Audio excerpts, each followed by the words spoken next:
Em Mateus capítulo 24, no versículo 11, Jesus fala que nos fins dos tempos surgirão muitos falsos profetas. E é uma realidade, né? Eu creio que nós já estamos nos fins dos tempos por causa dos acontecimentos e sempre existiu falsos profetas. Se você pegar lá em 1 Reis, 2 Reis, você vai ver que existia vários falsos profetas. O apóstolo Paulo também lidou com falsos profetas, pessoas que estavam deturpando a palavra de Deus, principalmente no livro de Gálatas. Ele alerta então sobre os falsos profetas, e também em Judas, o livro de Judas, o penúltimo livro antes de Apocalipse, o escritor de Judas também nos adverte sobre os falsos profetas na época dele e nos fins dos tempos. E estamos vivendo esta realidade.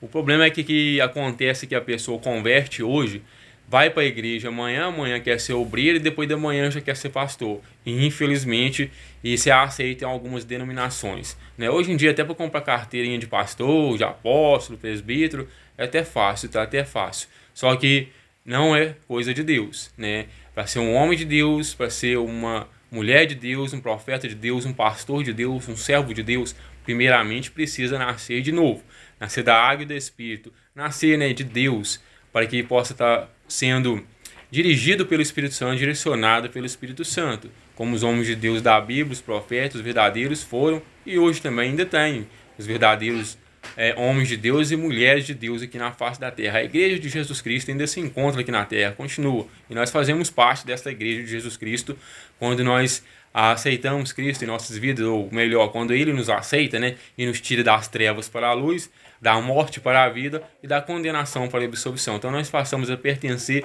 à igreja de Jesus Cristo. Mas também existem os falsos profetas, os falsos pastores, os falsos homens de Deus dentro da casa de Deus.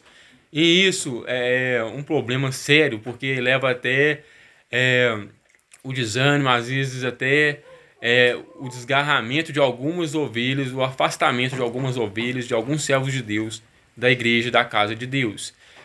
Devemos pedir a Deus discernimento e muito cuidado, né, com as heresias, e pelos frutos os conhecereis. Foi o que Jesus falou, né? Jesus deu o exemplo da árvore, uma árvore de bom fruto não vai dar fruto ruim, e uma árvore de fruto ruim não vai dar fruto bom. Assim é o meio de identificar uma pessoa. Devemos observar os seus frutos, não só os seus frutos dentro da igreja, dentro da casa de Deus, porque é muito fácil enganar as pessoas, principalmente os irmãos, né?